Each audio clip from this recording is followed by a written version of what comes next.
evening, housemates. I am back. Sino nga kaya ang makakasama ni Princess sa listahan ng mga nominado? Oras naman para kausapin ko na ang mga lalaking housemates. Delio, Jason, Johan, Paul, Jake, Rob at Tibo. Pero magsisimula tayo kay Delio. Delio, mas dapat ka nga bang mag-isip na kasamahan mo na lang ang pamilya mo sa labas ng bahay ni Kuya kaya't binoto kanila? At para sa iyo, Jason, di ka nga ba nakikisama sa ibang mga housemates kaya't pinili ka nila? Ikaw naman, Johan, masyado ka nga bang tahimik at pa-mysterious effect kaya't epekto nito ay pagkaka-nominate mo? At para sa iyo, Paul, Jake, nami-miss mo na nga ba ang iyong girlfriend sa labas kaya't gusto ng ibang mga housemates na kasama mo na siya? Rob, di ba nagustuhan ng iyong mga kasama kung paano mo isinagawa ang weekly task kaya't gusto nila ay lumabas ka na? At para sa iyo, Tibo, hindi ka rin ba masyadong close sa ibang mga housemates kaya't pinili ka nila? Makinig kayo mabuti dahil ang babangkiting kong pangalan ay ang mga pangalan ng hindi nominado sa linggong ito. Ligtas ka? Tibo.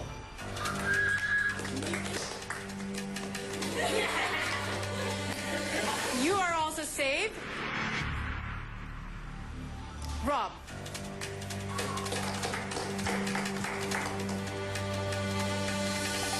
Mananatili ka pa rin housemate sa linggong ito. Paul J. At hindi ka pa nanganganib na ma-evict. Johan. Sino nga kaya ang huling ligtas sa inyong mga kasama at sino ang nanganganib na mapalabas sa darating na linggo? Ikaw kaya yon, Jason, o ikaw kaya yon, Delio? Makinig kayo dahil ikaw ay mapapabilang sa mga nanganganib mapalabas sa bahay ni Kuya. Ikaw ang makakasama ni Princess na nominado sa linggong ito. Jason. Maraming salamat. Kakausapin ko kayo muli.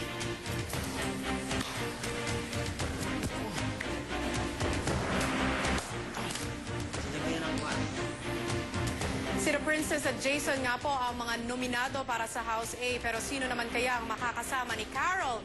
Narito ipapasilip naman namin sa inyo ang pagna-nominate ng mga lalaki sa House B. Hindi ko rin po siya masyado nakakausap, unlike sa iba.